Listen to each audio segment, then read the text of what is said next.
it is a guidance, I think, in a lot of ways. Like, I was just thinking about it earlier when we were talking about sort of the call out versus call in aspect of it, is that we've always been encouraged. Like, I was always taught, when you see someone do something wrong or make a mistake, you shouldn't call them out in front of everyone. You know, Yes. it's just take, like, if you want to give advice, like, do it privately, do it so that you're preserving that person's dignity and honor. And I think that's a really important way to get through to someone, right?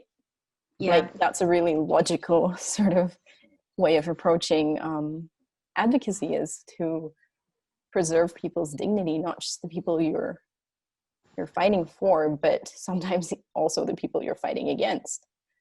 I agree. I totally agree. And I think that practice of preserving that person's dignity and calling them in private is a whole lot more effective to get the message across. Like, that's where the change happens. Those intimate conversations where you can, you know, respectfully call someone in to the conversation. That's where we will see movement. Yeah.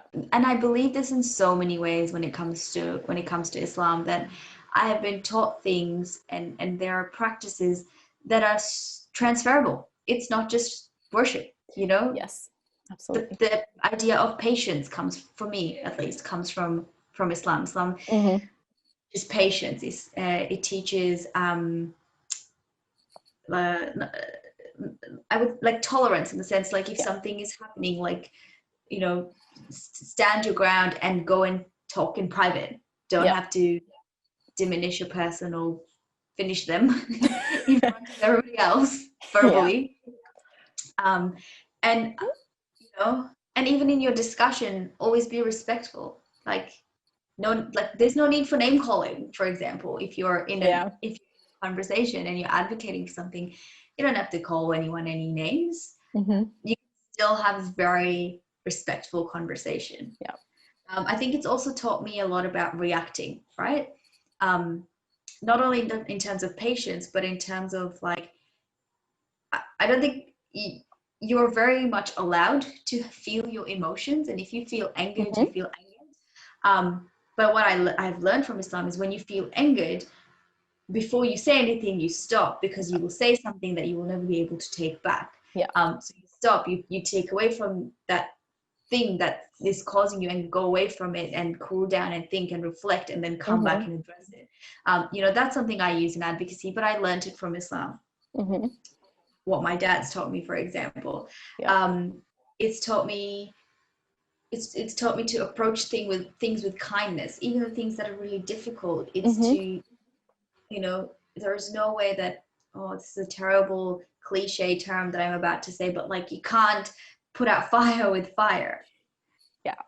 It's very cliche. Absolutely. But I think it's important, because it's like, otherwise you've just got people who are yelling at each other, whether it's verbally or on social media or, you know, in articles, and no one's listening. No, absolutely. That's how I think the two are linked, advocacy and faith. And then, like I said, I think having faith that it will work, having faith that what you're standing for is correct, or you know, has values of equity, of justice, and if you know that you're standing for that stuff, then have faith that it will work. And we have, like, our entire religion is based on faith practice, on belief. So it's important to, I guess, believe in yourself, and being able to stand for that injustice.